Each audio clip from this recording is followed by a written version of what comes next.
국제관광에서는 근데 보통 부유효과와 비니효과라는 말을 많이 써. 근데 이 부유효과는 아까 우리가 뭘 따진다고 그랬어요? 경제적 어떻게? 경제적 파급효과를 갖다 많이 본다고 그랬지.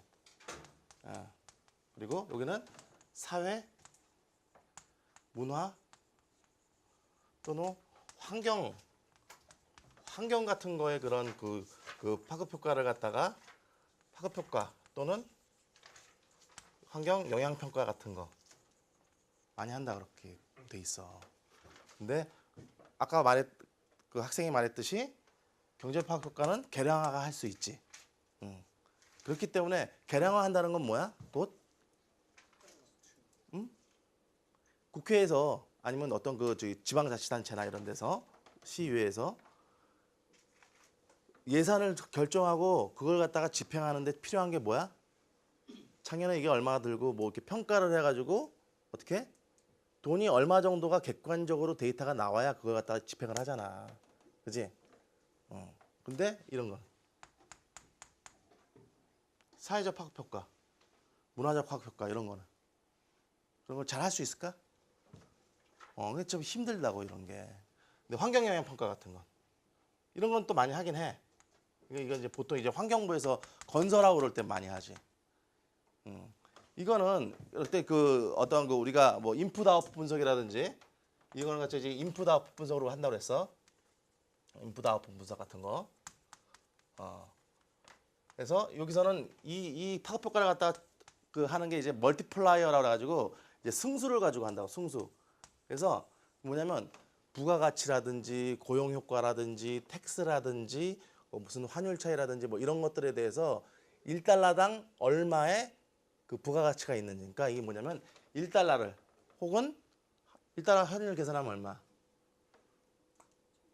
1,100원이지? 1,100원을 집어넣으면 뭐 1,000 뭐 한 300원이 나온다든지 해가지고 그게 뭐 1점 만약에 2 이렇게 되면은 1달러를 집어넣으면은 만약에 부가가치 승수가 1.2다 그러면 얼마야?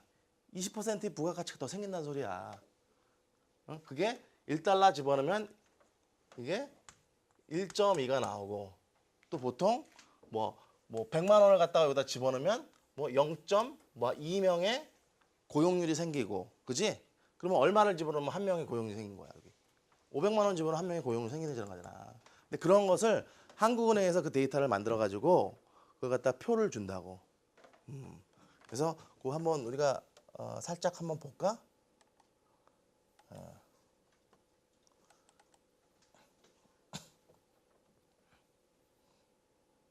자, 이거요. 이거는 그래서 이러한 부유 효과, 그러니까 어떤 경제적 파급 효과, 그러니까 관광에 있어서 경제적 파급 효과를 이제 조사를 한 거예요. 그럼 어디에 대해서 조사한 거예요? 자, 앞에 봐봐요. 관광 중에서도 컨벤션 산업이 어떻게 남한에 있어서 어떻게 임팩트가 되는지, 그지? 그래서 무슨 분석 썼어요 여기? 인풋 아웃풋 메서드 가지고.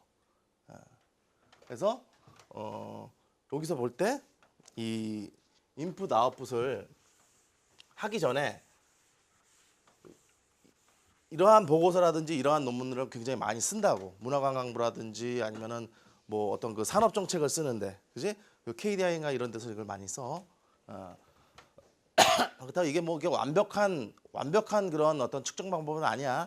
그렇지만 가장 그런 방향성을 잘 나타내주고 편하기 때문에 쓴다고. 그리고 한국은행에서도 그걸 갖다가 해마다 발간하는 건 아니고, 그지? 이게 이제 그 뭐 2006년께 있을 거야 지금. 2006년 거 있고 이제 뭐 한 2010 몇 년도 거 뭐 이렇게 해가지고 앞으로 또 이렇게 나오고 막 계속 그런다고.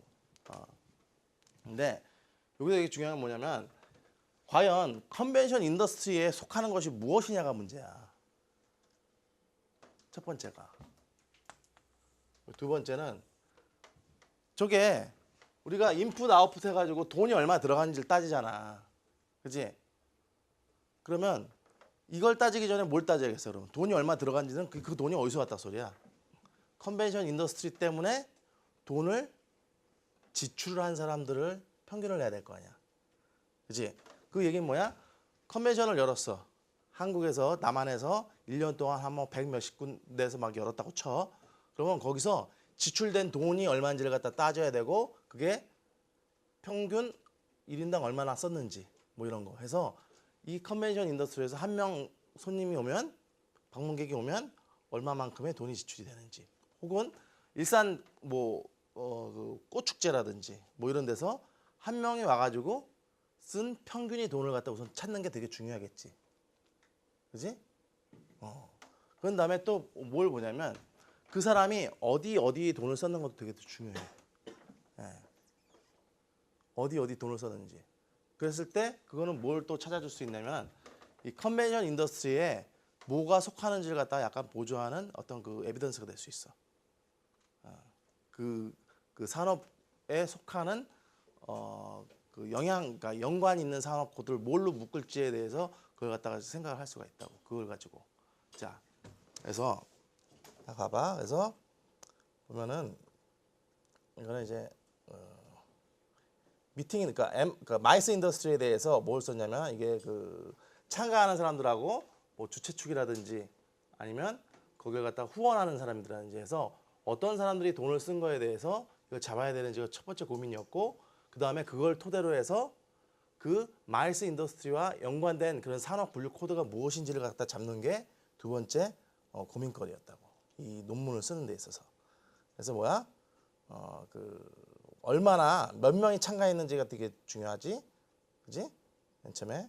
그리고 누가 돈을 여기에 얼마나 썼는지가 또 중요하고. 그리고 어느 분야와 연관 있게 썼는지. 그죠?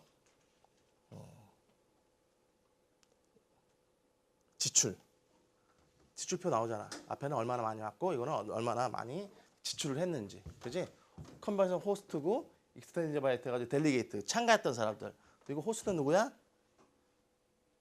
주최 측. 그지? 주최 측이 쓴 돈 해가지고 토탈 얼마인지를 갖다가 이게 따진 거야. 그래서 토탈 익스펜디처를 따져서 이걸 갖다가 나중에 인풋 넣는데 쓰는 거지. 자, 그래서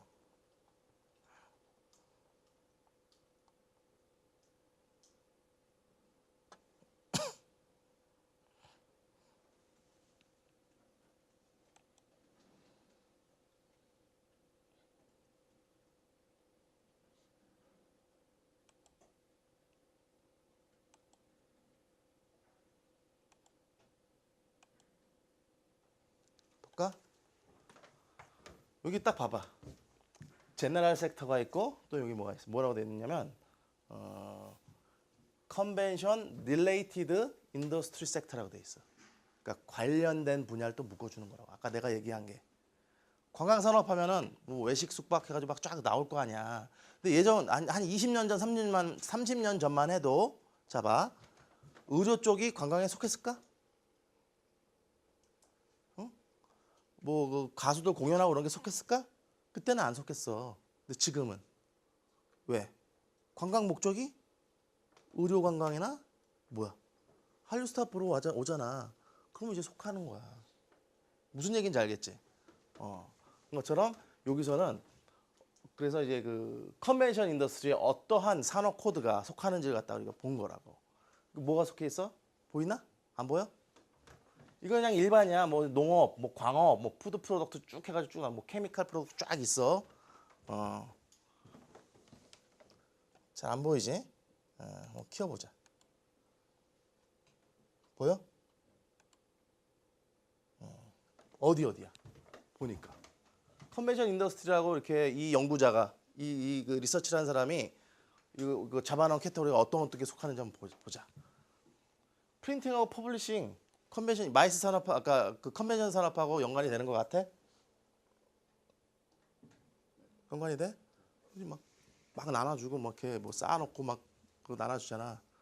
컨벤션 산업 할 때 부스 가면은 굉장히 많이 쓰지. 큰 이거 사진과 거리 같은 거 많이 걸어놓고 그지? 그래서 이것도 하나 잡아놓고 그다음에 오디오 비주얼 이퀴먼트 그지? 그다음에 보통 컨벤션 센터 지으면 어때? 우리나라도 국제 회의업 할 때 그 관광 법규를 보면은 쇼핑 센터가 있어야 된다고 그러니까 쇼핑을 할 수 있는 그런 장소가 있어야 된다고 명시가 돼 있어. 그거 지을 때. 안 그러면 그거 허가를 안 해준다고. 아니 등록을 안 해줘. 그렇기 때문에 쇼핑도 있고. 그 다음에 뭐야? 레스토랑 당연히 있지. 사람 먹고 그래야 되니까. 그 다음에 호텔. 와가지고 참석하는 사람들 자고 가잖아. 그지? 그 다음에 트랜스포테이션. 그리고 또 이것만.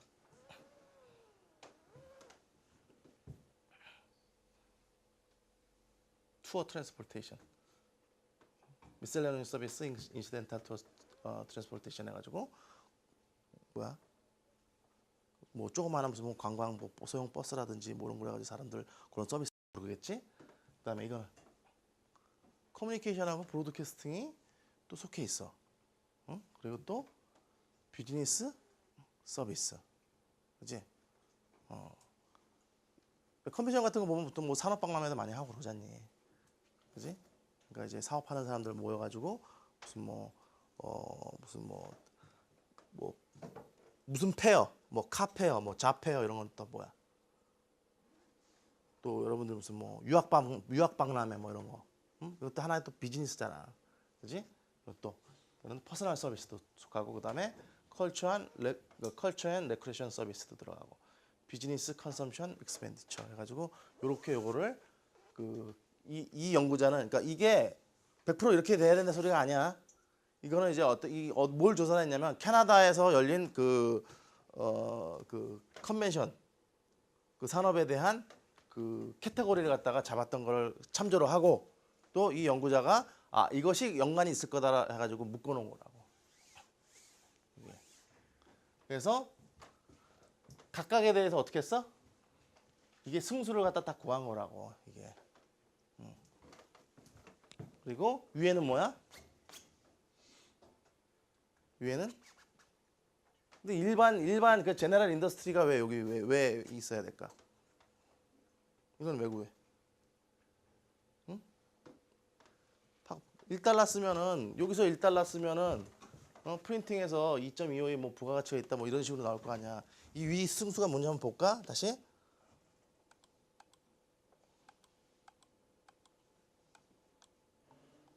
뭐야?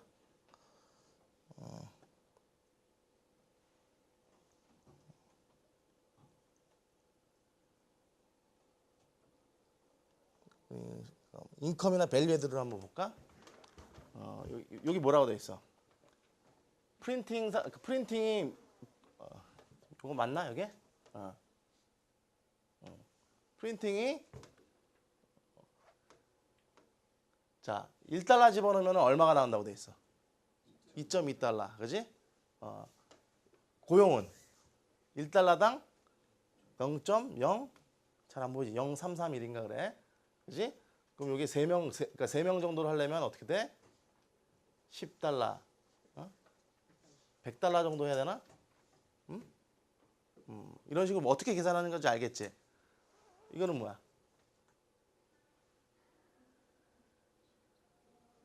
너무 작나?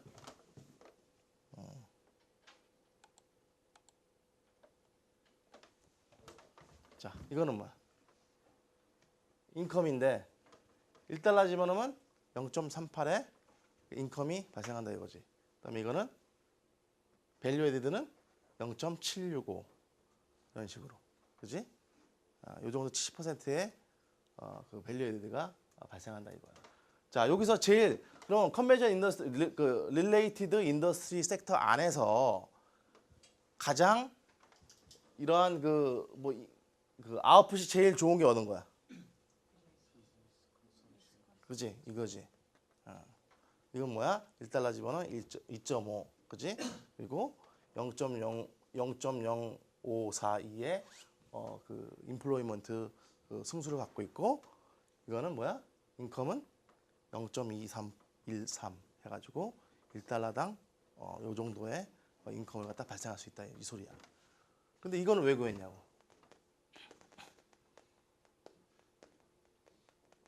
응?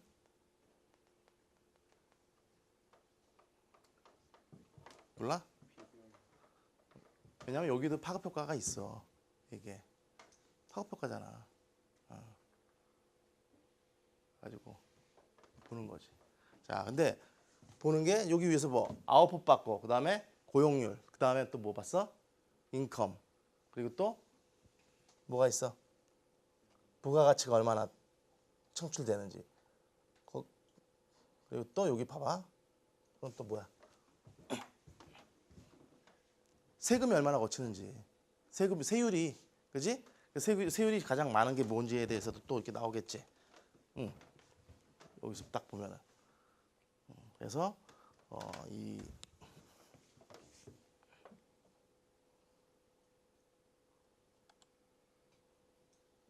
시장이 맞추기가 힘드네, 그지? 그리고 또 이거는 임포트. 수입.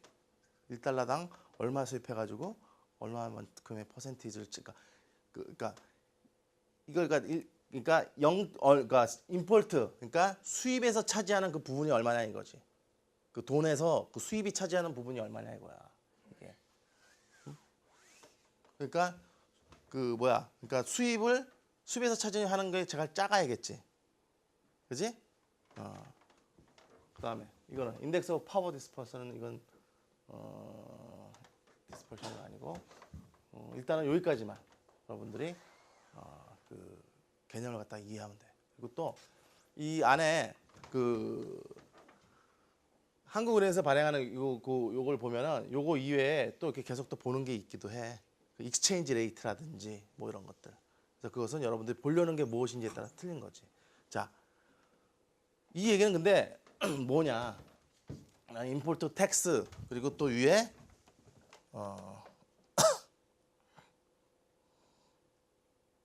이쪽 거는 이제 통계값이니까 제가 크게 신경 쓰지 마세요. 그리고 아까 뭐야? 밸류 에디드하고 인컴하고 인플로먼트하고 아웃풋이 있어. 자, 만약에 정부에서 공적 자금을 가지고 어느 산업에 이걸 투자를 한다 쳐. 근데 그 목적이 어떤 텍스를 걷어들이는 거나 부가가치를 높이는 거야. 그러면 그 중에서 제일 높은 랭크를 찾겠지. 근데 텍스를 갖다가 걷어들이거나 아니면 그 부가가치를 찾는 게 아니라 고용률을 높이려고 해. 그럼 우선순위가 어떤 게 되는 거야?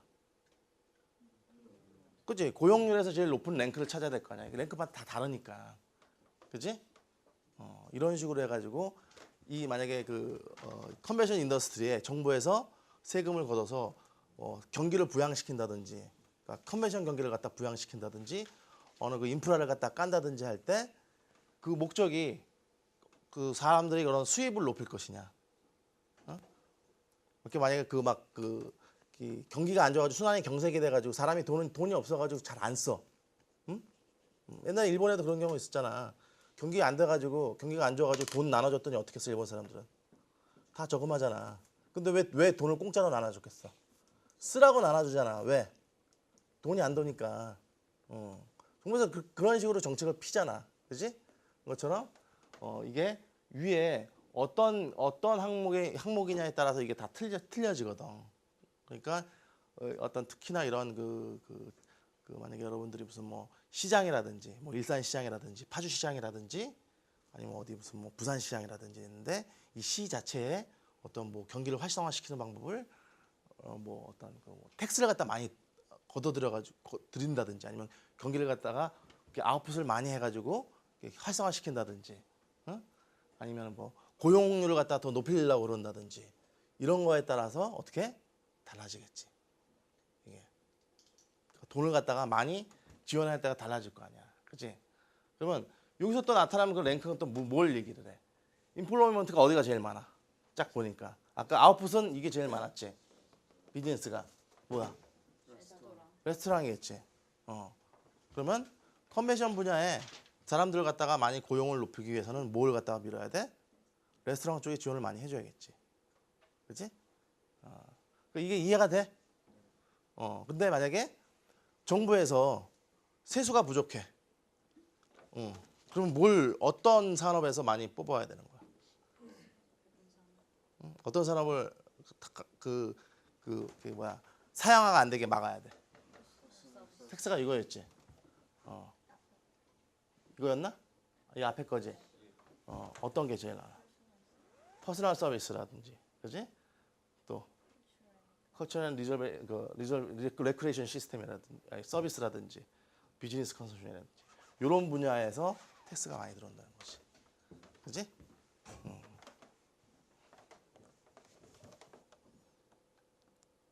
근데 자 이제 이게 뭐 어떻게 보는지는 대강 알겠죠?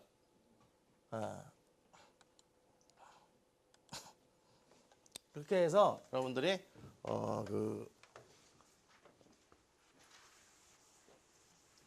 이 경제적 파급 효과를 갖다가 보는 어떤 그 보고서라든지 논문들에서 뭐 어떤 항목을 어떻게 해석하고 뭐가 중요한지를 갖다가 잘 이렇게 캐치를 해내야 되는 거야.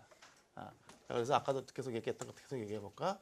부유 효과하고 빈유 효과가 있어. 그래서 부는 뭐 이게 경제적 파급 효과를 갖다가 우리가 본다고 그랬죠? 빈은 뭐라고 그랬어요? 다시 환경, 사회, 문화, 환경 이렇게 본다고 그랬죠. 근데 이거는 역시 우리가 아까 본 그 방식대로 계량화할 수 있었던 거야. 그지? 딱 보니까 랭크 다 돼 있고 어느 분야에서 어떤 걸 갖다 돈을 갖다 더 밀어주면 여기서 뭐 인플로이를 그러니까 그 고용을 더 많이 할지 아니면 텍스를 더 많이 걷어들일지 그리고 또 뭐 이렇게 국제 수지도 이렇게 볼 수 있잖아. 그러니까 임포트가 굉장히 많이 차지해 버는 거에 비해서 딱 보니까 임포트는 1인데 저쪽 보니까 뭐 인플로 고용률도 적고 아웃풋도 별로 없고 부가가치도 별로 없어. 그럼 그건 어떻게 해? 서서히 그 분야를 갖다가 사람들 갖다가 산업 구조 조정을 해 나가는 거잖아.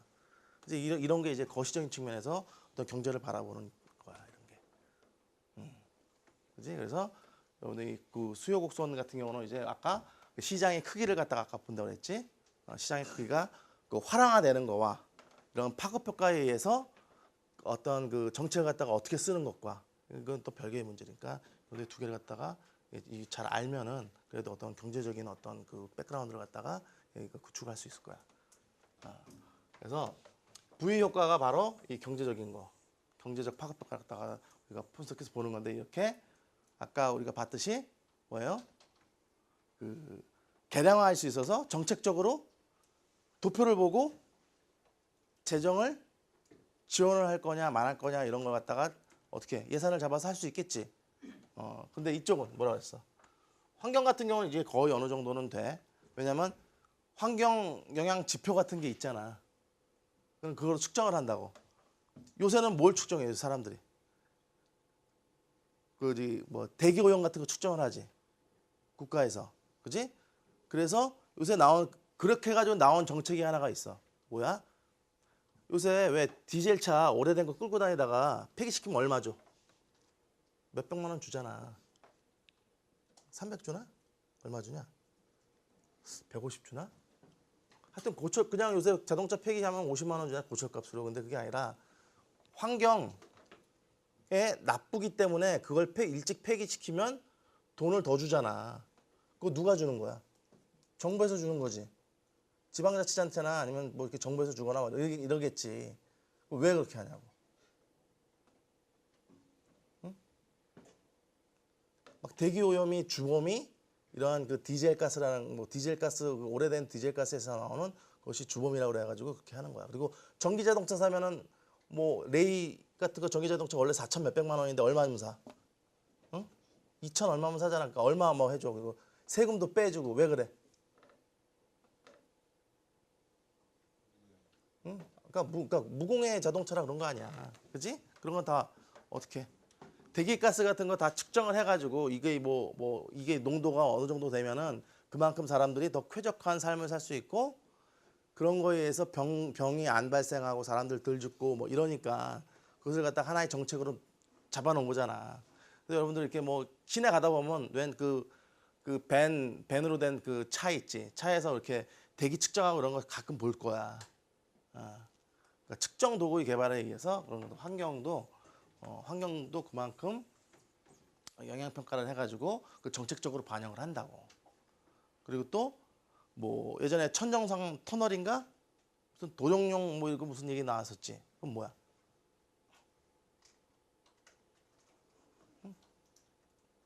도룡뇽이 뭐 생태지라 뭐 파괴시키면 안 되고 말가지고 그런 경우도 있지만, 근데 이거는 이제 환경지표 얘기는 아니었지.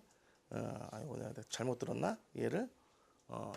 1급수, 2급수 이런 건 어떻게 따져? 1급수, 2급수. 응?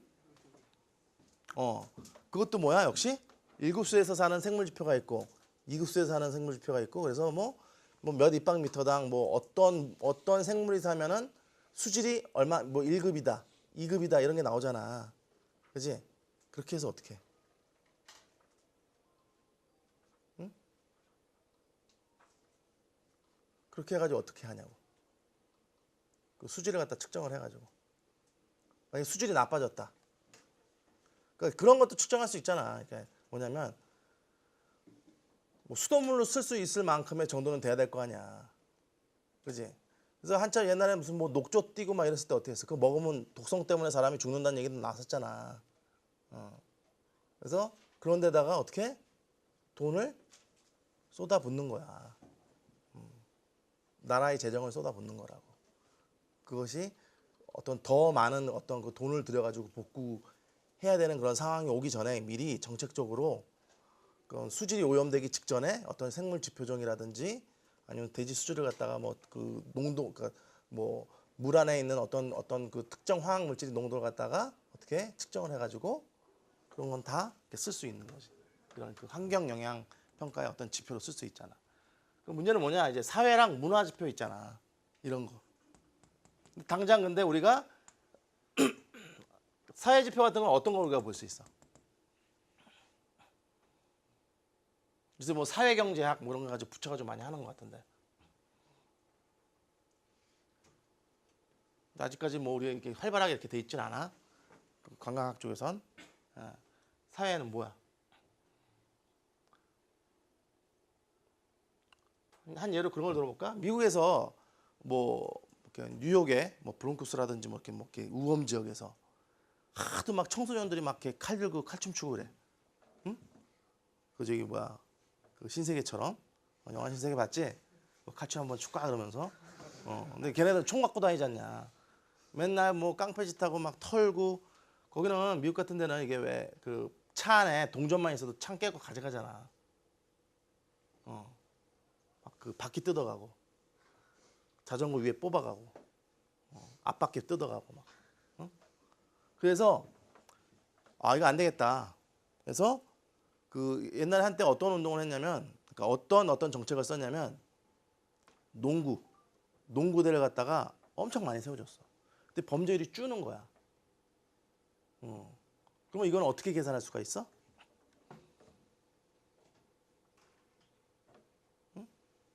그러니까 몇 입방미터에 어느 정도의 그 농구대를 갖다가 했더니 지었을 때와 짓지 않았을 때 짓고 난 후에 범죄율을 갖다가 비교해 볼 수가 있잖아. 그렇지? 그러니까 그런 식으로 이게 뭐야? 하나의 지표를 개발하는 거겠지. 그래서 왜 여러분들 가끔 가다 보면 무슨 뭐 어느 나라가 행복하니 뭐 행복이 안 하네 해가지고 행복 지표 개발하고 이런 것도 있잖아. 이게 다 그런 이유 때문이야. 그렇지? 자, 근데 우리 한번 그걸 볼까? 어느 도시에서 굉장히 돈이 맨날 적자임에도 불구하고 2억, 3억씩 계속 적자를 봐. 들어가는 돈이 한 15억 들였더니 맨날 뭐 12억밖에 못 남고 막 계속 그래. 무슨 뭐 일산을 한번 예를 들어볼까? 일산 꽃박람회를 하고 무슨 문화 축제 같은 걸 많이 했더니 사람들이 차 많이 오긴 하는데 돈은 안 남아. 그럼 경제적 파급효과에서는 파급효과도 별로 없어. 그 정도 효과도. 그지? 근데 사람들이 자살률이 줄어. 자살률이 줄거나 아니면 우울증 환자가 감소하거나 그 기간 동안 만약에 이런다고 쳐봐. 그래서 사람들이 이 사람들이 꽃을 많이 보고 이런 그 자연과 이렇게 그 감정적인 어떤 대화를 나누니까 이게 좀 괜찮아지나 보다 하면서 뭐 또 다른 어떤 뭐 한 집 한 화당 가꾸기 막 이런 대로 그런 또 다른 그러니까 또 다른 방향성이 있는 어떤 정책으로 또 갈 수도 있는 거지. 그런 것처럼 이런 그 사회적 영향 평가 같은 것도 어떤 사건이 아니면 어떤 이벤트라든지 어떤 정책을 펼쳤을 때 어떠한 지표가 바뀔 것인지에 대해서 갖다가 그걸 생각해서 그것을 하나의 척도로 만드는 거 되게 중요하다고. 근데 지금은 한국에서 그런 걸 갖다가 많이 하는 사람이 많이 없을 거야. 그러니까 그런 지표를 개발하는 사람이 많이 없을 거라고. 근데 아마도 여태까지는 관광이 계속 무슨 경제적 파급효과니 돈이 얼마나 버느니 이거 말고 이벤트도 어떤 종류의 이벤트를 여냐에 따라서 사회적인 어떤 품격이 올라간다거나 아니면 문화에 대한 어떤 그 리스폰스가 달라진다든지 그러니까 이런 연구가 또 필요할 때가 앞으로 올 거라고. 그러니까 관광 사회학적 어떤 뭐 이런 그 접근이라든지. 응? 예전에 또 내가 한번 얘기했었잖아. 옛날에 여가 얘기해 주면서 어떠고 그랬어? 산업혁명 이후에 어떻다고 그랬어? 이혼율 같은 게 많아지고 어덜터리 같은 게 굉장히 증가했다고 그랬잖아. 왜? 옛날에 장인 시대에서 산업혁명 이후에 도시화가 되면서 어떻게 되었어요? 가족이 어떤 역할이 맞게 해체되고 분담되면서 이혼율 높아지고 간통 간음 많아지고 그런 게 그러니까 그 서구 사회에서는 그게 조사로 딱 나오거든. 사회학하는 사람들한테는. 그지? 그런 것처럼 이게 어떠한 방향성을 가지고 이 그 어떤 이런 그 앞으로는 더 문화 콘텐츠라든지 아니면 어떤 그 관광 대상이라든지 뭐 이런 내용에 따라서 사람들이 달라질 거 아니야. 그래서 이런 것들이 굉장히 중요하다. 그리고 문화 같은 것도. 지금 이거는 뭐야? 사람들이 대중음악에 대중문화에 더 반응을 하는지 아니면 보통 그 옛날부터 있던 뭐 클래식 문화에 더 반응하는지 뭐 이런 것도 어떤 것이 더 사람들과 뭐 그 포지셔닝에 따라서 더 반응하는지 그리고 삶의 질이 어떤 걸 더 높여주는지 어떤 게 더 높여주는지 이런 지표 개발하는 거 이런 것도 굉장히 중요한 여러분들의 과제 중에 하나예요. 앞으로 공부할 사람들이. 근데 이게 쉽지는 않아. 왜? 추상적인 거잖아. 그렇지? 자, 그래서 우리가 한번 V 효과, 비뉴 효과 해가지고 두 가지 측면 한번 봤어요. 그럼 다시 우리가 이 시장 그 시장에서의 어떤 그 가격 그 수요와 그 공급에 있어서의 어떤 그 곡선을 다시 한번 볼까? 자, 관광 참가 인구의 증가 그리고 전반적인 소득 수준의 향상, 물가 하락 등으로 관광 수요의 증가 요인이 생긴 경우가 호재죠.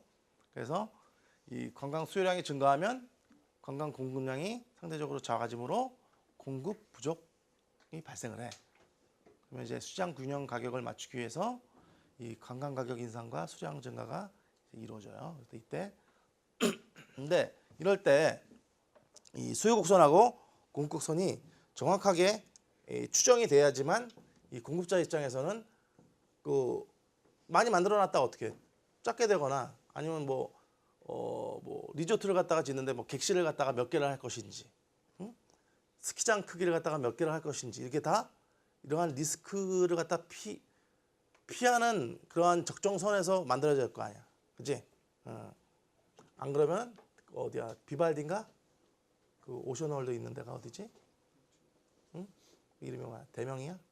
비발디야. 비발디지. 아니면은 거기처럼 그 어떤 수요를 갖다가 메꾸기 위해서 계절적인 어떤 그 계절적인 요인에 의해서 수요가 줄잖아 거기는. 여름엔 스키 안 타러 오니까. 그래서 오션월드 만들어 놓은 거지. 자, 이런 식으로 경영 리스크 갖다가 최소화하는 그런 방향을 찾아야 되는 거야. 자, 이거는 저번 주에 봤나요? 그죠? 네, 그래서 우리가 저번 주에 동남아 여행 여행사의 어떤 그 수요에 대한 그걸 한번 봤어요. 네. 그래서 관광 수요 곡선이 좌측 이동, 아까 거는 이게 우측 이동했을 때는 어때요? 우측 이동하는 것이 뭐예요? 호재의 경우가 많다 그랬죠. 호재이고 그다음에 좌측 이동할 때는 어떤 부정적인 어떤 변화로 우리가 받아들일 수 있다고 그랬죠. 예. 그래서 이거 봤고 그리고 공급 곡선도 역시 마찬가지로 우측 이동일 때 어떻게 돼요? 공급 곡선 유축 이동하면 뭐야? 응? 호재지. 산업 환경이 개선되다든지 생산 요소 가격이 하락됐을 경우 더 많은 이익을 남길 수 있잖아. 아니면 더 저렴한 가격에 공급을 하든지. 이제 자, 그래서 좌측 우동은 뭐야? 공급성이 좌측 우동. 뭐 중과세라든지. 중과세가 좋은 거 아니지. 소비자 입장에서도, 그지? 가격 인상 요인 되니까. 그리고 생산 요소 가격 상승 뭐 이런 것들. 뭐야? 소비자 입장에서도 안 좋고 공급자 입장에서도 악재가 겹치니까 많이 또 안 팔릴 거 아니야. 그렇지? 공급이 마이너스 요인이 발생하는 거야. 그래서 가격 인상과 공급이 감소 현상이 발생하는 거야. 많이 안 팔리니까 공급을 줄여 가지고 어떻게 사람들이 사게 만들어야 될 거 아니야. 자. 그래서 우리가 이런 결국은 뭐야? 아까 얘기했듯이 이 가격점이 좀 더 큰 면적으로 가야지 어떻게 호황이고 시장 규모가 커지는 거지. 시장 규모가 커야 이 파급 효과도 더 커지는 결과가 또 나온다고. 그래서 예전에 그 부산하고 김해 얘기를 했었었나? 그래서 부산에 똑같이 10만 명이 뭐 한 10억 쓰고 가는 거랑 김해 가서 10억 쓰고 그러니까 10만 명이 10억 쓰고 가는 거랑 어느 게 더 파급 효과가 더 크다? 시장 규모가 더 큰데, 그지? 근데 뭐 단순히 뭐 그러니까 한 종목을 보고 그렇게 하는 게 아니라 그건 이제 전체 그 여러 가지 곡선이 있는 그 시장을 얘기하는 거겠지. 왜냐면 그거는 파급 효과 같은 경우는 뭐야? 인풋 아웃 분석의 행렬식을 갖다가 사용을 하니까 그건 뭐야? 다른 산업 분야에 어떻게 파급 효과를 주느냐를 얘기하잖아. 그지? 그래서 이러한 수요 공급 곡선들이 몰려 있는 여러 가지 있을 거 아니야. 관광 상품, 아까 뭐 그 상품마다 쫙 다 있었지. 그것이 계속 이렇게 만나는 교차점이 될 수 있으면 그 만나는 교차점에 평균 가격이 이쪽에 더 가까이, 더 면적을 더 넓게 하는 거겠지.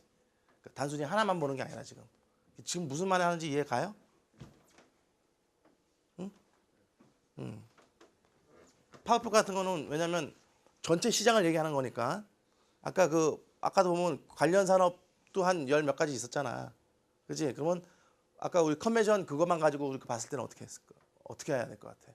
각 뭐 비즈니스, 뭐 아까 뭐 오디오, 뭐 퍼스널 비즈니스에서 각각 그 점이 나올 거 아니야.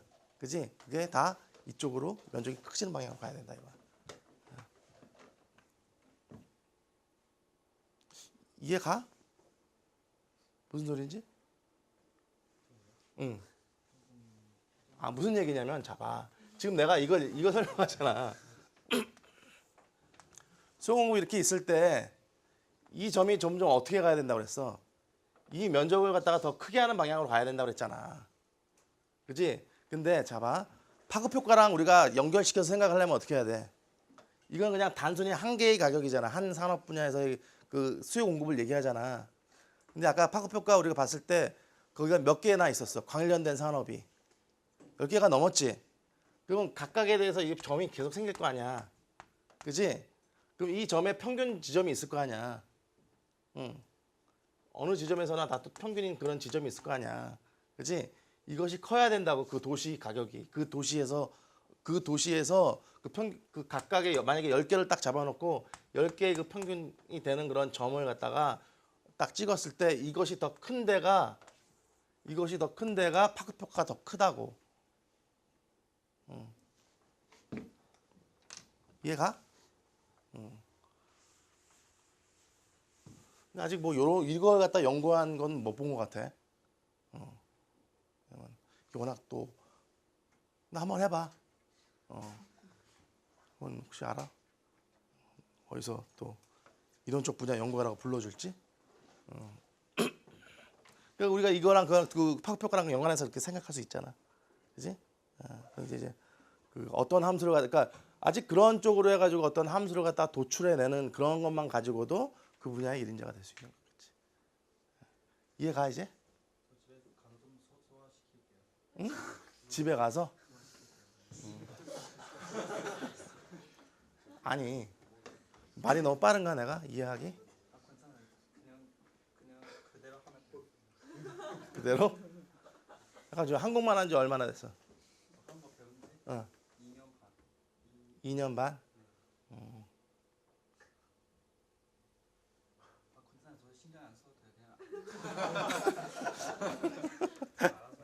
알았을 거.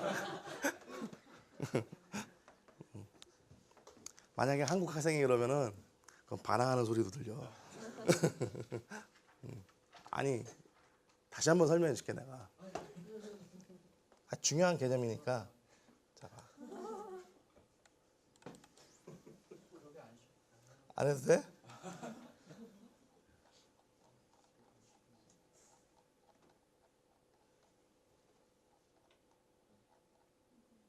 자 봐. 이 각각의 산업에 각각의 수요 공급이 만나는 점이 있을 거 아니야. 이거에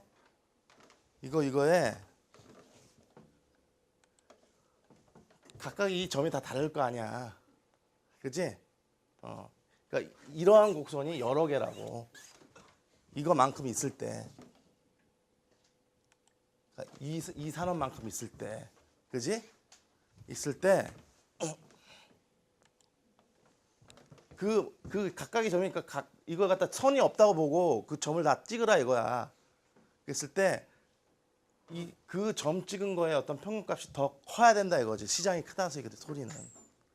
그지? 무슨 얘기인지 알겠지? 알아들은 거라고 넘어갈게.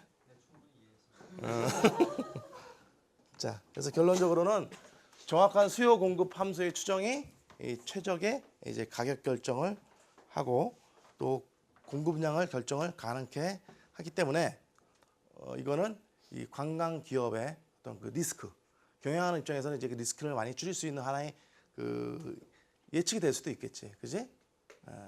근데 이것을 우리가 그 리스크를 갖다 보면 어떻게 줄이냐 이거야. 그냥 이건 단순히 이것만 딱 보고 줄이나? 각 연도마다의 수요 공급 곡선을 갖다가 보고 각 연도마다의 파급 효과를 보고 그러면 어느 정도 나가는 방향성이 나올 거 아니야, 그렇지? 그래서 이제 백화점 같은데 그걸 갖다가 되게 그 민감해 그런 그 자료에 대해서. 그러니까 백화점 같은 거는 뭐야? 판매를 뭐를 해? 백화점이 뭐냐? 100가지 걸 판다 그래서 백화점이냐? 하여튼 많은 걸 판다 그러는 거잖아, 그렇지? 그러면은 아까도 그 감독님 무슨 얘기긴 했는데 백화점에서 가장 중요한 종목은 어느 상품이 가장 많이 나가느냐가 관건 아니야. 많이 나가고 가격을 올려도 계속 나가는 건 계속 올라갈 것이고 거기 또 시장 규모가 커질 것이고, 그렇지? 그런 걸 갖다가 이제 이러한 수요 공급이라든지 이러한 그 경제적 파급 효과랑 한번 응용해가지고 두 가지 변수를 가지고 한번 볼 수도 있는 거지, 그렇지? 그래서 최저 가격과 공급량을 알아야지만 수익을 극대화할 수 있는 거야. 아파트 경우에 봤죠 저번 주에, 그죠? 그래서 이 최저 가격과 공급량을 갖다 알아내야 쓸데없이 더 만들지도 않고 딱 알맞은 만큼 해서 딱 남지 않게 할 수 있겠지.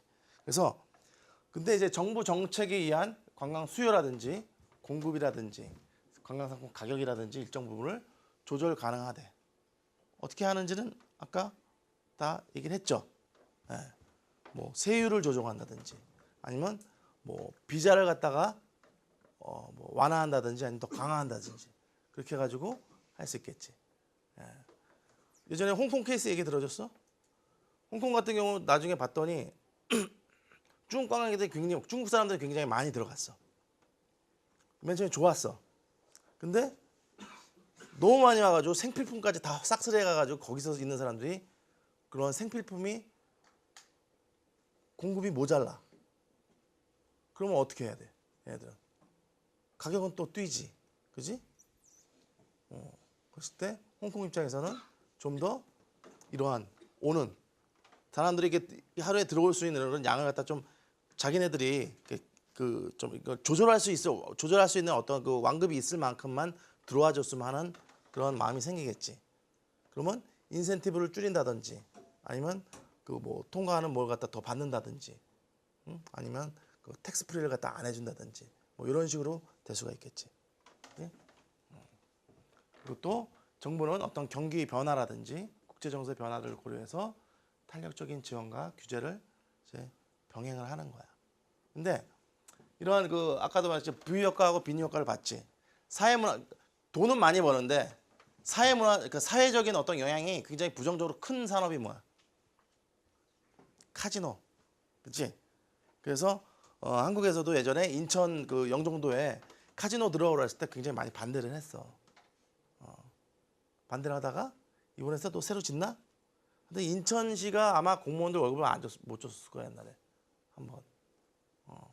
그래가지고 결국은 그것 때문에 뭐 짓는 건 아니겠지, 그렇지? 근데 그래서 그걸 어떻게 해? 한국 같은 경우는 카지노 같은 게 대부분 어때? 강원도 정선만 빼고 국내에는 못 들어가게 막아놨잖아, 그렇지? 그리고 관광 법규상에서도 카지노는 뭐야? 등록이야, 허가야? 허가제로 나온 거라고, 그렇지? 왜? 사회적 영향력이 너무 크니까. 응? 그리고 또 아무나 못하게 하고 국내인들 못 들어가게 하고 이런 식으로 막는 거지. 그 대신 외국 사람들이 와가지고 돈을 많이 쓰게끔 하고. 이제 10분 쉬었다. 자, 아까도 우리가 봤지. 그 뭐지? 아까는 이제 그 경제적 파급 효과를 갖다 봐가지고 이게 뭐 얼마나 파급 효과가 있는지에 대해서 돈을 쓴 거에 대해서 했는데 이 케이스는 뭐야? 대전에 유성 리베라 호텔이라고 되게 유명한 유성 호텔 되게 유명했어. 근데 객실 174개 레스토랑 하나에 카페 하나에 수영장 헬스클럽 있어. 응? 이게 뭐 하나 있고 없고에 따라서 별 영향을 안 줄 줄 알았거든. 근데 2004년에 노사분기로 폐업을 해가지고 2년 8개월 만에 재개장을 했어요. 응? 그러니까 2년 8개월 만이 아니겠지. 2004년 언젠가 했겠지. 2006년 8월 재개장을 했어. 근데 이 당시에 10개 호텔 중 1개가 문 닫는다고 지역 경제에 큰 영향이 없을 거라고 예상을 했어. 근데 봐봐. 3,000명 실직. 주변 상권이 붕괴. 응? 표현이 좀 그렇다, 그지? 지역 경제엔 연 2천억 원 손실. 그리고 유성 경제 전체에 심각한 유리를 초래했대.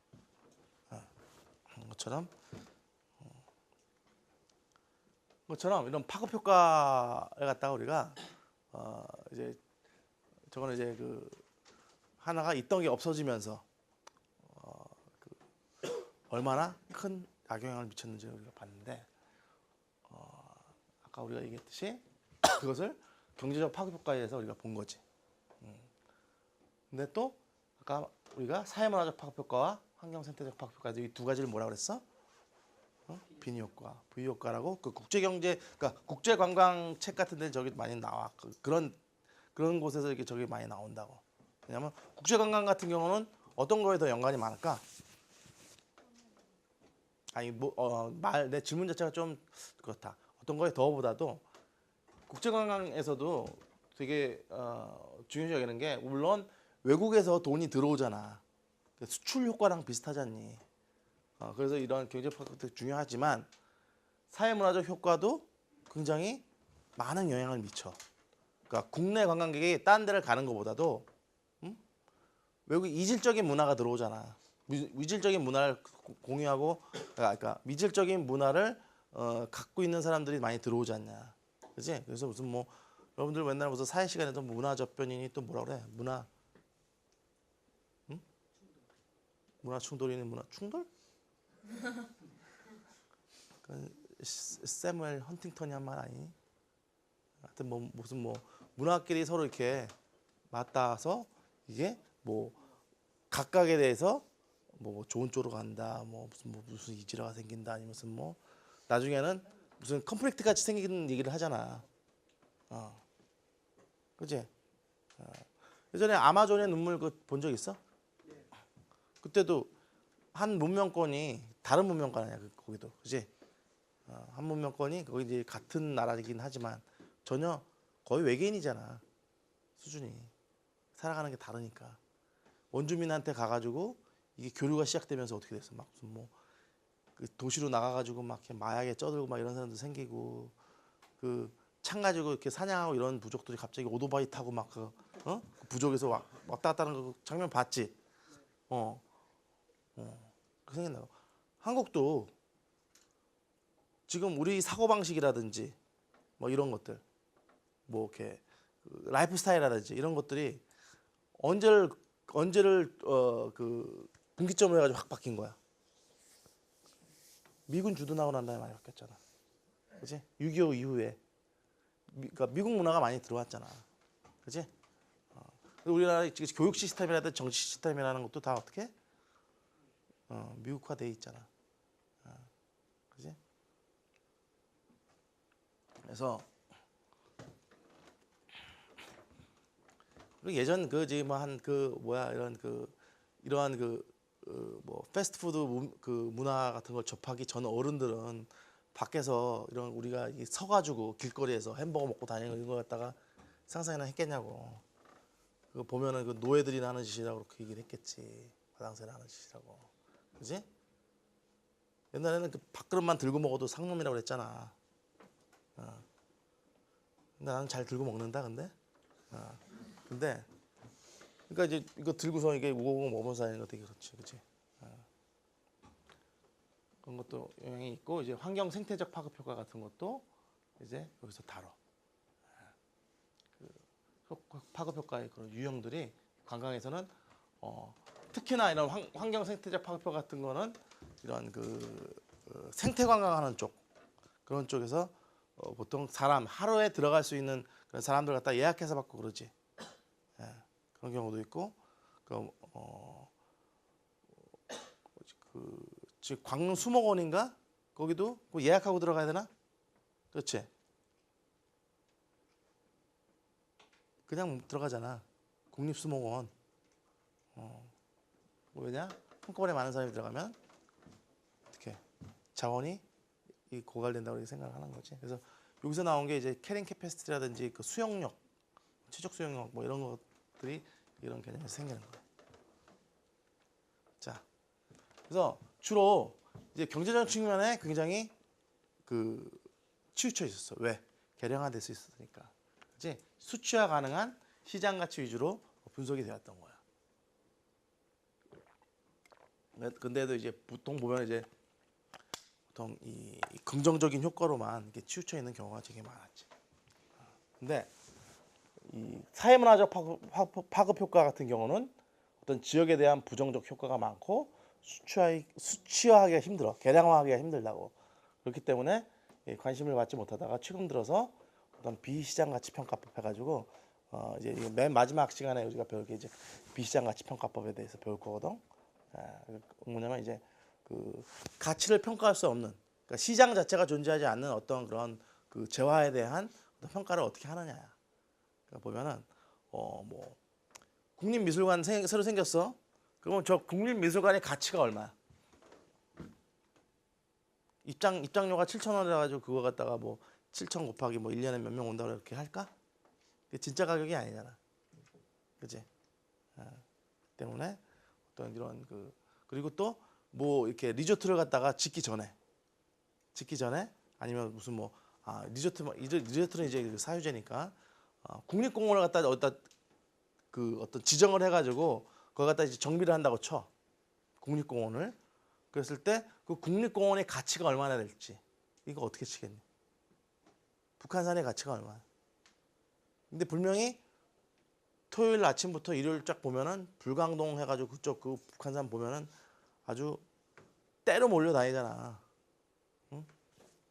비싼 아웃도어들 입고선, 그지? 북한산으로 이래서 생긴 거 아니냐? 그 어떤 그 아웃도어 시장도, 그지? 그런 것처럼 그 북한산에는 뭔가 이 어떤 그 밸류가 있는 거야, 밸류, 그지? 그걸 갖다가 어떻게 평가하냐가 문제지. 보통 보면은 만약에 북한산이 있으면 사람들이 여행을 갖다가 몇 박 며칠로 아니면은 얼마의 돈을 써가지고 뭐 교통비 얼마 쓰고 가가지고 얼마 정도 쓸 수 있느냐에 대한 그런 걸 물어봐서 보통 지정을 하기도 해. 근데 이제 이런 비시장 가치법도 평가가 어느 것이 정확히 이것이 맞다 이게 없는 거야. 그러니까 이쪽도 비시장 가치법 한번 뒤져보라고. 인터넷 같은데. 그러면 수많은 종류의 어떤 계산하는 방법이 나와.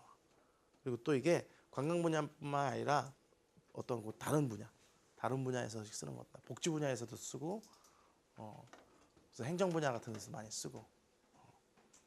그래서 선진국을 중심으로 하는 어떤 그 관광 개발에 대한 어떤 타당성 분석, 그러니까 피저빌리티 스타디라고 그러지. 그래서 그 사회문화적, 환경생태적 파급 효과가 수치화되어 사용되는 추세에 있대요. 아까도 얘기했듯이 사회문화적 파급 효과 측면은 지역에 대한 부정적 효과가 많다고 그랬었는데, 아까 여기서 얘기할 때 뭐라고 그랬어? 부정적인 게 아니라 어떤 그 자살률이 준다든지 범죄율이 준다든지, 그리고 뭐 과로사가 별로 없어진다든지, 뭐 스트레스에 의해서 뭐 국민 건강보험에 어떤 그 스트레스라든지 어떤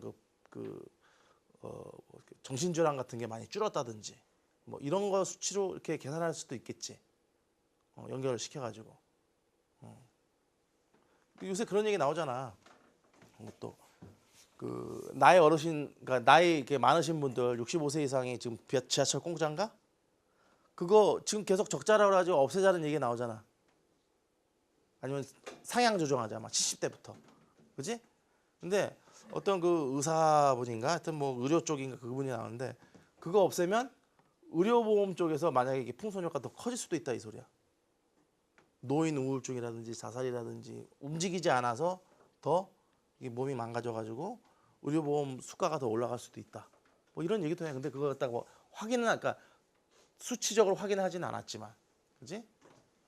그래서 어떤 영향관계가 있는 걸 찾아서 그것을 갖다가 하나 수치화시켜 보는 거, 그것도 굉장히 중요하지. 예전엔 그래서 메가 이벤트 같은 경우는 그런 걸 했어.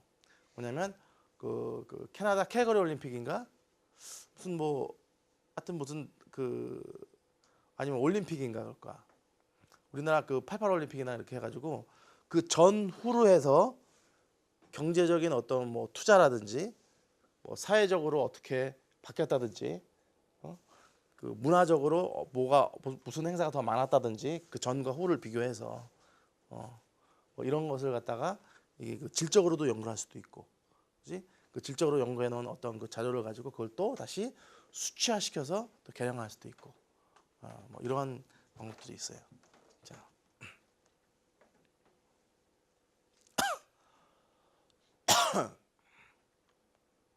그래서 이 지표 개발 같은 게 되게 중요해. 측정 도구, 방법, 그걸 갖다 이제 그런 것을 갖다가 이제 발견하는 것 갖다 이제 모델링이라고 그렇게 얘기를 하거든.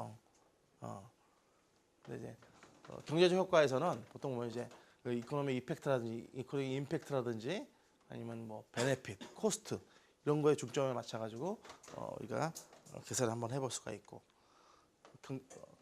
직접적인 편익에서는 이제 국제 수지가 얼마나 개선이 됐는지. 우리나라 이게 많이 따졌잖아.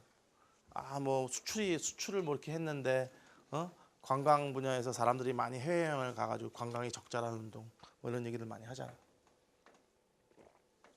근데 요새는 그런 소리 많이 들어갔죠. 자, 그리고 지역 내 소득 증대가 얼마나 됐는지, 그리고 고용 창출이라든지 경제 구조 개선 및 그러니까 이거랑 소득 증대라는 이건 아까 그 경제 효과로 우리가 충분히 볼 수 있죠. 예, 아까 인컴하고 뭐가 있었어? 뭐 인플로이먼트 있었잖아, 그지? 근데 경제 구조 개선은 어떻게 해? 다변화나 이런 거. 이것도 역시 아까 랭킹 해놓은 거 있었잖아. 랭킹. 어떤 게 제일 많이 인플로이먼트가, 그러니까 고용 효과가 있고, 어떤 게 제일 많이 텍스를 걷어들이고 이런 게 있잖아. 근데 고용도 안 돼. 그러니까 속해 있긴 하고 있는데 딱 수치를 봤더니 고용도 안 돼, 부가가치도 없어, 텍스도 안 돼. 그리고 임포트는 되게 많이 해가지고 그 임포트하는 그런 부분이 제일 많이 차지해. 그러면 어떻게? 그런 산업은 다른 거로 이렇게 재편을 하든지 해가지고 정책적으로 끌고 나갈 수가 있겠지. 그리고 어떤 만약에 잘 되는 그런 산업들은 비슷비슷한 산업을 갖다가 파생적인 그런 산업을 만들어가지고 다변화를 할 수 있다든지, 그지? 그리고 이제 재정 수입 증대, 이건 아까 얘기한 그 텍스지. 그리고 경제 발전에 구심점이 어떤 역할을 할 수 있다는 거야. 그래서 보통 보면은 각 나라마다 그 이벤트 같은 걸 갖다 많이 열러, 그지? 스포츠 이벤트라든지 뭐 문화 어떤 무슨 산업 박람회라든지 이런 것들 많이 열어서 어떤 경제적 파급 효과를 갖다가 하는 것도 있는데, 이거 갖다 우리가 다시 한번 경영학적인 어떤 그 브랜딩이나 마케팅 측면에서 한번 보면은 이벤트 같은 거, 특히 스포츠, 뭐 문화, 뭐 예술 이런 것들이 뭐랑 홍보나 광고를 갖다가 광고와 같이 연계돼 가지고 하는 경우가 많아. 뭐냐면 지역 브랜드.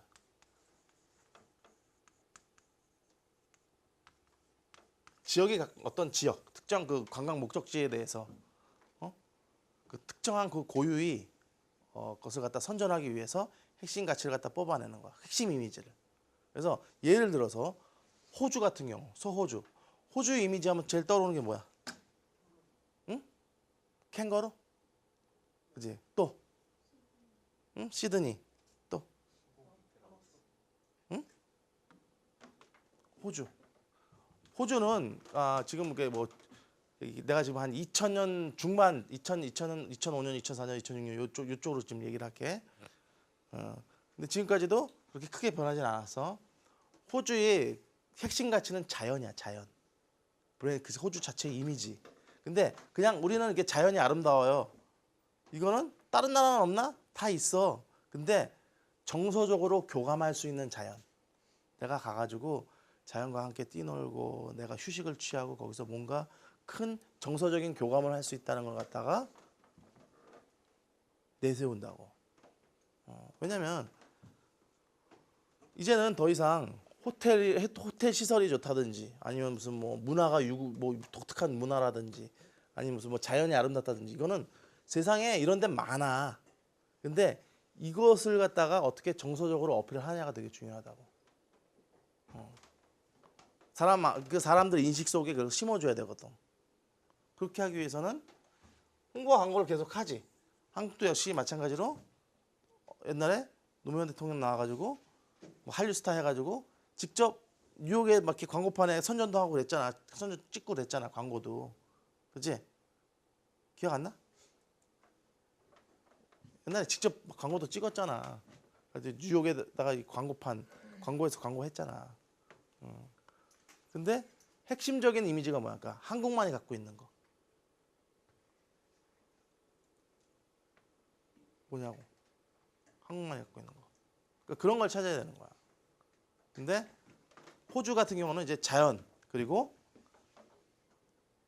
자연과 그러니까 감성적으로 교감할 수 있는 자연을 갖다 얘기를 하면서 홍보 광고를 갖다 굉장히 무지하게 시작해. 영국, 미국 뭐 해가지고 자기네들 마켓에 그러면서 이것에 대한 걸 갖다가 확실히 더 그 지역이 갖고 있는 어떤 그 이미지를 더 각인시키고 더 많은 그 인컴이나 베네핏을 갖다 끌어오기 위해서 이벤트를 열어.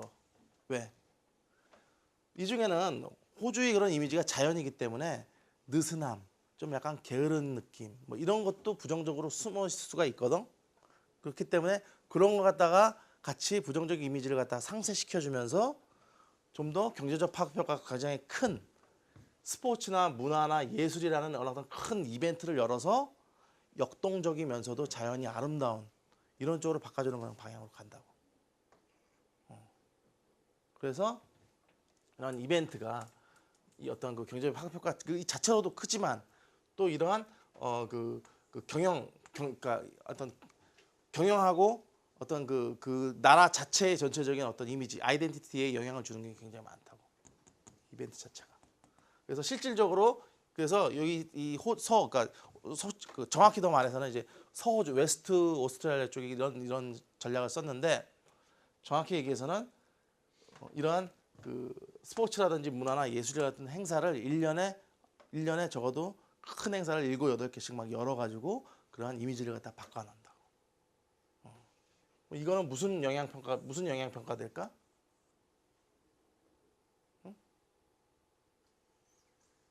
무슨 영향평가가 될 것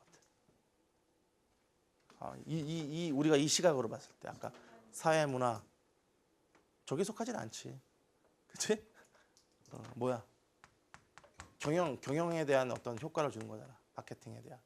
그지? 그러니까 이런 측면도 있다는 걸 알아두라고. 근데 보면 이제 그 브랜드라 지역 브랜드라든지 뭐 이렇게 축제라든지 이런 거 보면은 한국도 그런 거 많이 하잖아. 지역에서 그러니까 그 이런 그 뭐야 뭐 순천이라든지 순천은 요새 뭐로 떴어? 정원 축제 뭐 이런 거 했었지. 응? 순천이라든지 아니면 무슨 뭐 인천이라든지 저기 뭐 홍성이라든지 뭐 이런 데 보면은 이벤트 열고 경제평가 뭐 자기네들 거 조사해서 하고 하는데 이걸 갖다가 어떻게 영향이 어떻게 되고 뭐 이런 걸 갖다 정확히 그 인과관계라든지 어떻게 뭐 이게 그런 그 브랜드와 어떤 경제적 파급 효과의 어떤 관계 따로따로 놀잖아. 그지? 이게 어떤 영향 관계가 있는지에 대해서도 조사하는 것도 한번 생각해 보는 것도 여러분들이 앞으로의 어떤 과제가 될 수 있을 것 같아요. 간접적 편익 봐봐. 그래서 어떻게 보면 이게 간접적 편익 중에 하나지 그게. 지역 이미지를 개선하는 거니까. 이미지 개선하는데 이미지를 갖다가 아예 상업 어떤 약간 그 브랜드라든지 마케팅적인 어떤 그 장소를 갖다 자체를 갖다 브랜딩하는 거 쓰면은 이제 이러한 그 지역 브랜드에 대해서 우리가 간접적 편의라고 이렇게 생각을 한번 해볼 수가 있겠지. 그리고 이 해당 지역에 대한 중앙 정부의 관심을 고취시킬 수가 있고, 그리고 그렇게 되면 이제 기반 시설 투자로 인해서 자연히 그 주민들이 그런 라이프 스타일이 향상이 될 수 있고, 그래서 이 관광 사업 자체가 이제 유형에 따라서 정방 및 후방 연쇄 효과가 매우 차이가 나는 어떤 특징을 갖고 있어요. 그래서 이 관광 개발을 통해서 이 지역 경제를 발전시키려 할 때는 어떤 지역의 특징, 이러한 지역이 갖고 있는 어떤 특성이 뭔지, 그래서 거기서 핵심적인 어떤 특성 이미지를 끄집어내서 이벤트들 열면서 하나의 스포츠나 문화라든지 예술이 하나의 어떤 선도적인 상품이 될 수 있게 만들어야 되는 거야. 선도 상품이 되어서 왜 이렇게 하느냐? 지속 가능하게 쭉 가게 되잖아. 일회성 어떤 이벤트라든지 뭐 이렇게 단발적으로 이렇게 끝나게 되면 어떻게 돼? 올해는 뭐 순천이 무슨 순천에서 나는 무슨 뭐 새로운 무슨 뭐 꽃이라든지 이런 걸 썼다가 다음에는 무슨 정원했다가 그 다음에는 무슨 갑자기 뭐 확 바뀌어가지고 무슨 곤충 같은 거 들이밀고서 또 했다가 막 이러면 안 되잖아, 그지? 그래서 어떤 그 지역 경제를 발전시킬 때 어떤 브랜드화를 통해서 그 인지도를 이끌어가고 그 인지도에 의해서 경제 파급 효과를 또 다시 끌어들이고 또 어떤 또 이런 그 브랜드를 통해서 또 이게 파트너십, 이런 그 지역에 있는 어떤 그 관광 사업자들하고 또 파트너십을 구성을 해가지고 더 좋은 어떤 이미지도 또 변환시키고 또 그 이미지가 또 다른 경제적 파급 효과를 긍정적으로 또 끌어오면서 이게 선순환 구조가 계속 이루어진다고. 그런 것들이 이제 각 성공한 케이스들, 또 호주라든지 싱가포르라든지 이런 케이스들에서 이렇게 많이 볼 수가 있어. 루이지애나라든지. 자, 그래서 여러 지역들이 우리나라의 지금 정부에서 공인된 것만 해도 1000여 개 정도가 돼. 1000개 왔다 갔다 해. 그 비공식적으로 4000개가 열린다 그래. 이벤트가. 근데 이제 가장 성공한 케이스는 몇 개 안 되죠. 뭐 있어? 한평나비 축제, 뭐 보령 머드 축제, 무슨 뭐 산천어 축제, 뭐 빙어 축제 많이 있잖아, 그렇지? 그러니까 많이 있지 않지, 조금 있지 4000개에 비해서.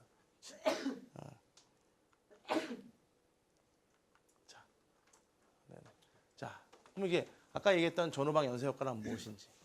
자, 이거는 경제를 구성하는 각 산업들이 그 상호 간의 어떤 연관관계를 갖고 있다는 건데, 그러니까 어떤 산업이 발전하면 다른 산업이 어떻게 다른 사람한테 다른 산업에게 어떠한 영향을 주느냐 갖다 얘기를 하는 거야. 자, 그래서 항공 산업을 예를 들어볼까? 전방 효과는 뭐야? 여행 리조트 산업이 발전했지. 호텔 산업, 정유 산업, 케이터링 산업, 그렇지? 근데 후방 효과는 정밀기계 산업하고 전자, 금속, 방위 이게 발달을 해야. 그래서 그 철강이라든지 석유라든지 정유 산업, 농림 산업 이런 것은 이런 것들에 의해서 전방 효과가 이제 커지는 그런 것이고, 자동차나 서비스 산업은 이제 후방 효과가 큰 거지.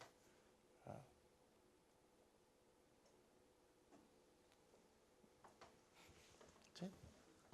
항공산업에 파생해가지고 이제 호텔이나 리조트라든지 정유산업의 케이터링 이런 것이 좋아지는 거고. 그래서 자, 최종 소비재 산업은 원료를 만드는 산업의 발전을 유발을 한대.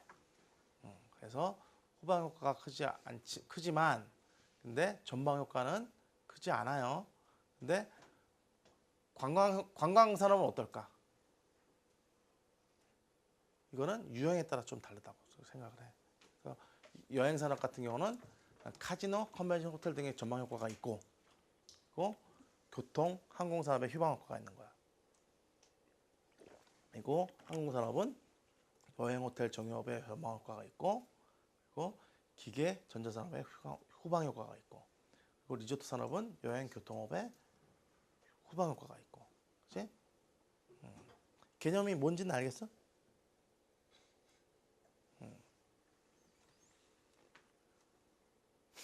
그러니까 이 산업에 의해서 이 산업 때문에 그 하나의 그 발전이 되는 것을, 그러니까 이제 여행 산업 때문에 이제 카지노, 컨벤션 호텔 등의 호텔이 영향을 받지, 그지? 그다가 이게 그래서 그러니까 산업의 발전을 뭐 어떻게 얘기를 하더라? 산업의 발전에 대해서 그 효과를 받는 거, 받는 게 있는 거, 받는 쪽을 전방 효과지, 그지? 그리고 어떤 거에 의해서, 그러니까 예를 들면 기계 전자 산업에 의해서 항공 산업이 발전을 하잖아, 그지? 그랬을 때 기계 전자 산업이 뭐야? 후방 효과인 거야.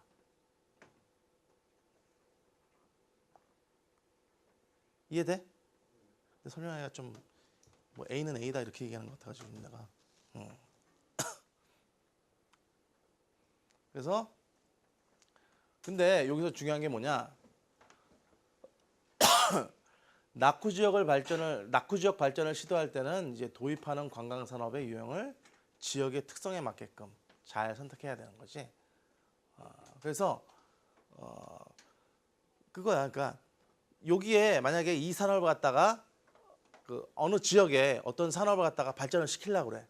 근데 그게 이 산업에 의해서 전방 효과가 있는 게 있고 후방 효과가 있는 게 있잖아. 근데 전방 효과가 있는 것과 후방 효과가 있는데 그러면은 그 산업과 함께 전방 효과가 있는 것을 하든지 아니면 후방 효과가 있는 것을 하든지 이렇게 해야 될 거 아니야.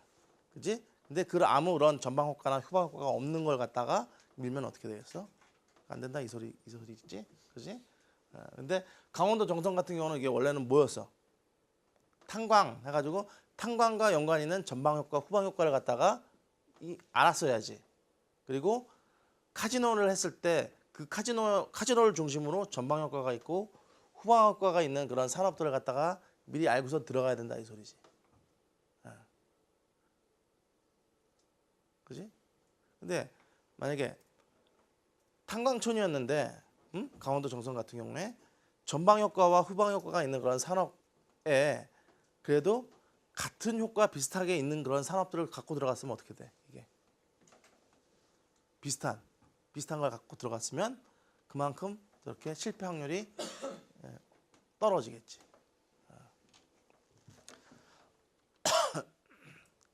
자, 그래서 우리가 또 어떤 경제적 비용도 한번 생각을 해봐야 되는데 할 때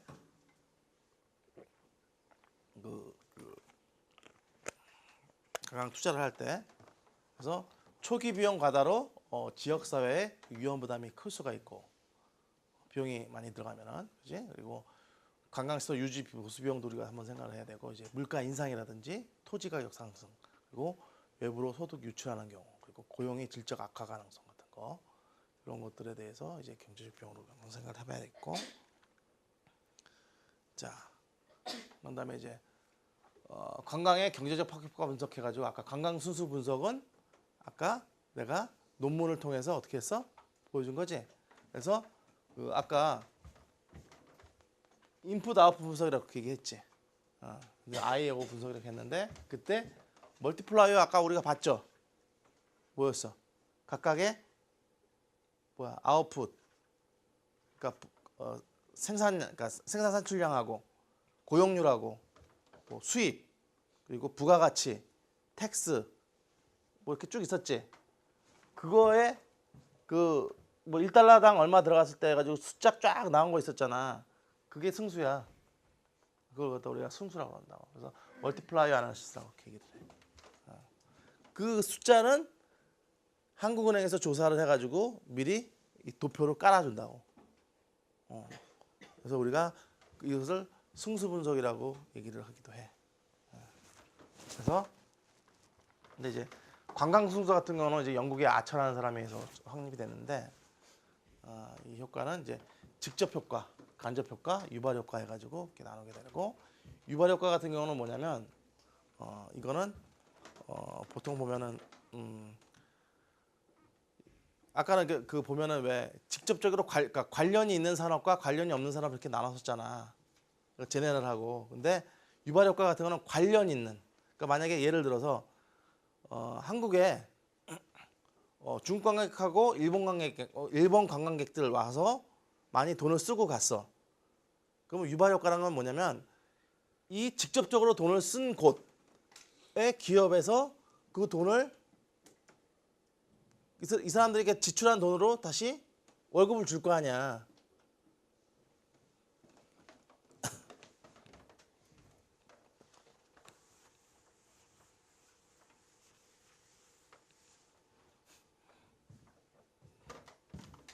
직접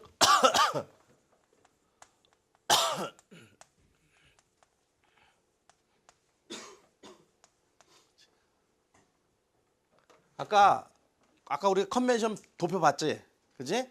거기서 왜 밑에 관련 있는 거 있지, 관련 있는 거. 그것은 이제 직접 효과야. 근데 아까 위에 제너럴 인더스트리 해가지고 딱 봤어. 그건 뭐야? 컨벤션에 의해서 다른 산업 분야가 영향을 받는 걸 간접 효과라고 그래. 근데 유발 효과는 뭐야? 이거는 뭐냐면 좀 더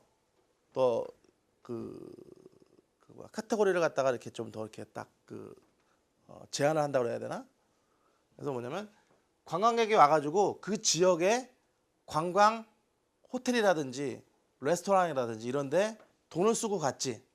그러면 직접적으로 그 돈을 받은 업체가 그 고용인들한테 준 돈, 월급으로 준 돈으로 그 사람 그 종사자들이 아니면 거기서 그 관련 있는 데서 일하는 사람들이 나가서 쓴 돈의 영향력을 얘기하는 거예요.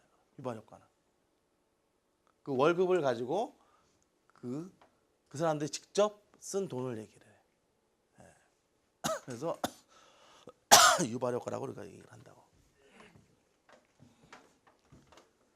자, 그래서 관광자가 관광지나 관련 기업체에 직접적으로 지출된 돈. 간접 효과는 유관 부문으로 경제적 효과가 유입되는 거. 그지? 그지? 그래서 이거는 아까 예를 들면 컨벤션 부분, 관련 있는 부분들. 그지? 이거는 뭐야? 아까 그 위에 제너럴한 거. 왜 레스토랑 하면은 위에서 쌀도 사갖고 와야 되고 뭐 이러잖아. 투입을 할 때.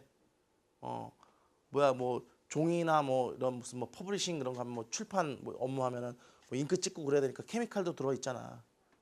그건 간접적으로 영향이 있다고.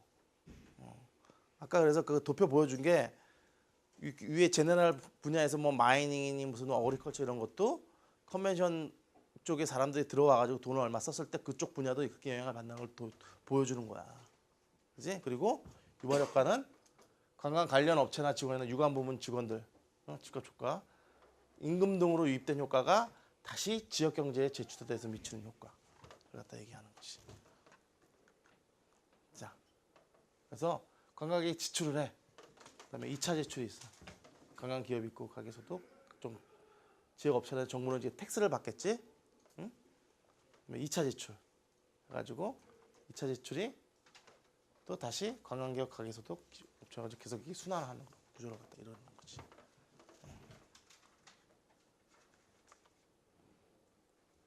이것은 그 승수에 의해서 어떻게 되는지, 그치? 인바운드, 해외 관광객 들어와서 투어리즘 관광 산업에 서플라이어랑 해가지고 텍스는 어떻게 해가지고 그 정부한테 넘어가고, 그지? 임포트는 얼마를 차지하고 컨슈머가 돈을 얼마나 썼고 세이빙이 얼마나 되고 해서 이게 돈이 흐름을 갖다가 한번 이렇게 보여주는 거.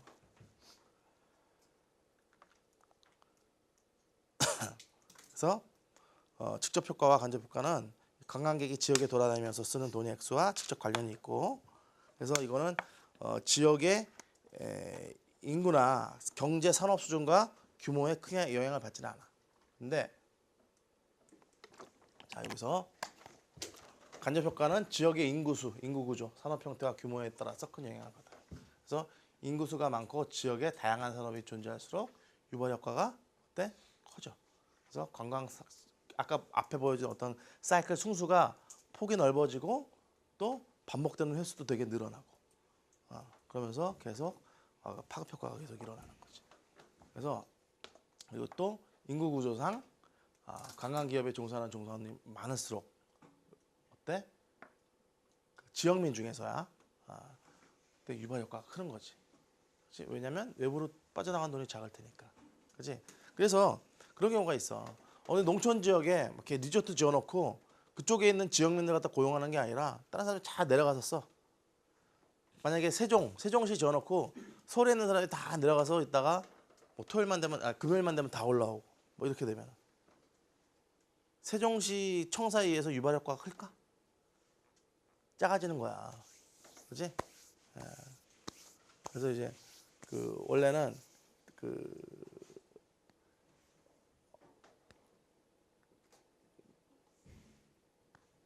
모든 가족들이 같이 내려가 가지고 교육이라든지 어떤 생활의 터전을 거기서 잡고 있을 때 세종시도 점점 어떻게 돼? 발전을 하는 거지. 그래서 그런 걸 갖다 많이 걱정을 하잖아. 그래 놓고 이제 앞에다가 조그마한 무슨 독서실 같은 거 하나 해가지고 뭐 월요일 새벽에 출근해가지고 화수목 자고 금요일 날 올라오고 이렇게 되면 세종시는 발전을 안 하게 되는 거겠지. 왜냐면 그런 유발 효과가 어때? 그런 경우는 어떤 그 기업 세종시에서 근무하는 어떤 근무하는 사람들이 지역민이 아니잖아, 그렇지? 그러니까 유발 효과가 없겠지. 돈을 거기서 안 쓰잖아. 그래서 이건 또 어떤 개념에서 또 이게 또 우리가 생각해 볼 수 있냐면 해외 이주 노동자들, 그 사람들 다 돈 어디다 보내? 계속 송금하잖아, 그렇지? 점점 많아지면 많아질수록 어떻게 돼? 파나마가 그렇다고 그래. 파나마. 중미의 파나마가 미국에서 그 송금하는 돈이 엄청나게 많다고 그래. 나라 경제에서 차지하는 게.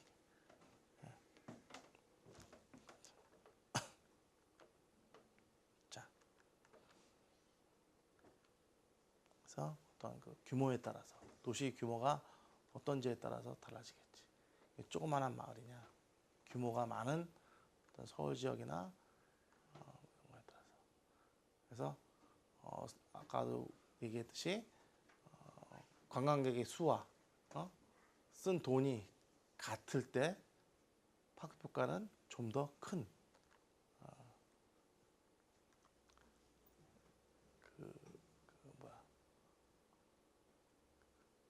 큰 데서 많이 일어나겠지. 그렇지? 지역의 인구수라든지 인구 구조라든지 산업 형태와 규모에 따라서 영향을 받으니까 부산이 더 영향을 많이 받겠지. 그렇지? 특히 간접 효과가 그렇겠지. 그렇지? 자, 그리고 경제적 효과의 결정 요인은 이제 다음 주에 할게. 오늘 수업은 여기까지.